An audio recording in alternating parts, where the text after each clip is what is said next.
துன்பம் தரக்கூடிய பெரும் செயல் இந்த பட்டினி பசி என்ற அதிகாரம் தான். ஆகவே வள்ளலார் சொல்லுகின்றார், ஜீவ காருண்யம் செய், கடவுள் மீது கருணையாக இருப்பார். ஒருவனுக்கு ஒருவேளை சோறு வாங்கிக் கொடு, உனக்கு 10 வேளை சோறு காத்து கொண்டிருக்கிறது. 10 உயிர்களின் பசியை போக்கு, அந்த 10 உயிர்களின் ஆசை உனக்கு அப்படியே கிடைக்கும். பசியை போக்குகிறவன் யாரும் குரு தேவையில்லை, அவனுக்கு இறைவனே உணர்த்தி நல்ல பக்தியையும் ஞான மார்க்கத்தின் வழிமுறைகளையும் போதித்து விடுவான். அந்த ஜீவகாருண்யம் செய்கின்றவர்களை மட்டும் தான் இறைவன் ஏற்றுக்கொள்ளுகிறான். ஆகவே தானத்தில் பெரிது அன்னதானம் தான். அன்னதானம் தான். உயிர் இருந்தால் கல்வி கற்றுக்கொள்ளலாம். உயிர் இல்லை என்று சொன்னால் கல்வி கற்றுக்கொள்ள முடியாது. கல்வி கூட அப்புறம்தான். ஆரோக்கியம், சந்தோஷம், திருப்தி, சூழ்நிலை சரியாக இருந்தால் கல்வி. ஆனால் இந்த உடலில் உயிர் இருக்க வேண்டும் என்று சொன்னால் அதை பசி இல்லாமல் பாதுகாத்து உடலை காத்து, இந்த உடலை காப்பாற்றுவதின் ஆதாரத்தை கொண்டு அதற்குள்ளே உயிரை காப்பது என்று பொருள். உயிரை காப்பது உணவுதான். அந்த உணவு என்பது ஜீவகாருண்யமாகும். இந்த ஜீவகாருண்யமே தலையாய பணியாக சன்மார்க்கத்திலே சொல்லப்படுகிறது.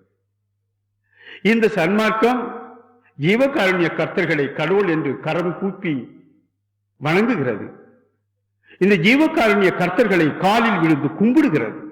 ஏன் என்று சொன்னால் அவன் உயிரையே காப்பாற்றுகிறான், ஆண்டவனையே காப்பாற்றுகிறான். அந்த உடலில் உயிர் இருக்க வேண்டும் என்று சொன்னால் உணவிட்டு அந்த உடலை காப்பாற்ற வேண்டும். அந்த கடமையை செய்கின்ற காரணத்தினால் அவன் கடவுளுக்கு ஒப்பாகின்றான்.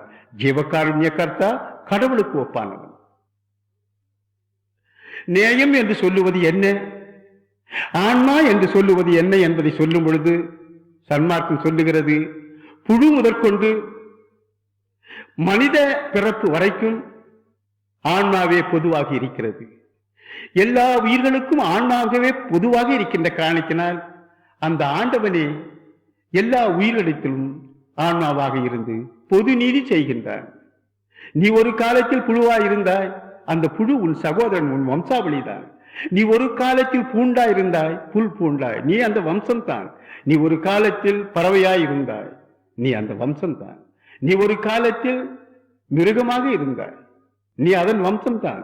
நீ எல்லா பிறப்பும் எடுத்துத்தான் கடைசியாக இந்த மனித தேகத்தை அடைந்திருக்கின்றாய் என்பதை மறந்து விடாது. வேதங்களும் ஆகமமும் சாஸ்திரங்களும் மறைகளும் இதை உனக்கு உணர்த்தும். நீ படித்தால் நீ அறிவாய். அப்படி வந்த நீ அவைகளை மறந்து விடுகிறாயே, அவைகள் வேறு நீ வேறு என்று அவைகளை கொல்லத் துணிகிறாயே. நியாயம் என்பது அவைகளோடு நட்பாக சகோதர தத்துவமாக தன்னை போல் மதித்து வாழ வேண்டியது. அந்த உயிர்கள் இடத்திலே உனக்கு விருப்பம் இல்லையா, விலகி தூரே போய்விடு. அதற்கு பகமை செய்யாதே, பழி வாங்காதே. அதன் உயிருக்கு துன்பம் ஊறு விளைவிக்காது. இதைதான் சொல்லுகிறது சன்மார்க்கம். அதற்கடுத்தால் சமரசம் சொல்லுகிறது. இறைவன் எல்லாவற்றையும் சமரசமாக பெற்றிருக்கின்றான். உதாரணத்திற்கு தாய் வயத்திலிருந்து பிறக்கின்றான், இறந்தால் மண்ணில் மூடி மறைத்து விடுகின்றான். எல்லோருக்கும் பொது. இருக்கும் வரைக்கும் இந்த மண்ணின் மீது நடந்தே அதை மண்ணு தாங்க, இந்த பூமி தாங்க அவன் வாழ்ந்து முடிகிறான். இதில் ஒன்றும் விசித்திரமாக வேறு ஏதும் சொல்லிவிட முடியாது. அறிவில் முன்னேற்றம், கல்வி சூழ்நிலை, செல்வத்தில் முன்னேற்றம், பணத்தின் சூழ்நிலை, பலத்தின் முன்னேற்றம், உடல் சக்தியின் சூழ்நிலை, எவ்வளவுதான் இருக்க முடியுமே ஒழிய வேறொன்றும் புதுமையாக இருக்க முடியாது. இது யாருக்கு கிடைத்தாலும் யார் வேண்டுமானாலும் அப்படி இருப்பார்கள். அதனால் உயர்வு தாழ்வு என்ற பேதத்திற்கு இடமே இல்லை. சமரசம் தான் சத்தியமானது, ஆண்டவனுடைய அனுகிரகமானது. இந்த சன்மார்க்கத்தில் ஒரு அதிகாரம் சொல்லப்படுகிறது. அது என்ன அதிகாரம் என்று சொன்னால், சன்மார்க்கம் சொல்லுகின்ற மந்திரம் ஒரு பொது மந்திரம். அது எல்லா உயிர்களும் வாழ்வதற்காக வேண்டிய அருட்பெரும் ஜோதி ஆண்டவர் இந்த உலகத்திற்கு நீ கொடுத்து விட்டு வா என்று அருட்பிரகாச வல்லற் பெருமானார் என்ற சிதம்பரம் ராமலிங்க சாமிகளிடத்தில் கொடுத்து அனுப்பியது. இப்பெருமானார் கேட்கின்றார், இந்த உலகத்து மக்களுக்கு நான் எதையாகிலும் ஒன்று மந்திரமாக கொடுக்க வேண்டும், அதற்கு கருணை செய்யுங்கள் என்று சொல்லுகின்றார். இறைவன் சொல்லுகின்றார், 3,06,56,000 மந்திரங்கள் இருக்கின்றதே, இது போதாதா என்று கேட்கின்றார்.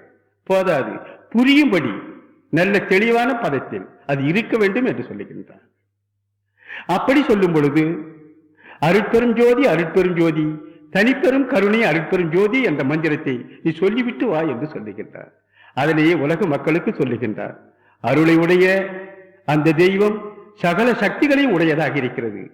அவை அண்டங்களை படைக்கிறது, அணுக்களை படைக்கிறது, உயிர்களை படைக்கிறது, உலகங்களை படைக்கிறது, தெய்வங்களை படைக்கிறது, வானவர்களை, தேவர்களை, மூவர்களை எல்லோரையுமே படைக்கிறது.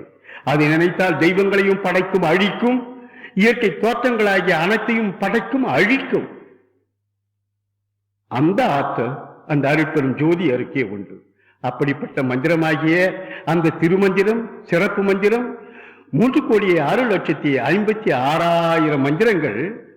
அந்த மந்திரங்கள் 81 பதங்களில் முடிகின்றன. அந்த 81 பதங்கள் 51 வண்ணங்களில் முடிகின்றன. அந்த 51 வண்ணங்கள் 43 படிகளில் முடிகின்றன. அந்த 43 படிகள் 11 வாமன மந்திரங்களில் முடிகின்றன.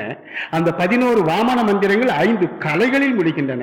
அந்த 5 கலைகள் 4 மகாமந்திரத்திற்குள் முடிகின்றன. அந்த 4 மகாமந்திரங்கள் ஒரே ஒரு மந்திரமாகிய அருட்பெரும் ஜோதி அருட்பெரும் ஜோதி தனிப்பெரும் கருணை அருட்பெரும் ஜோதி என்ற மகாமந்திரத்திற்குள்ளே அடங்கி விடுகின்றன. எந்த மதம்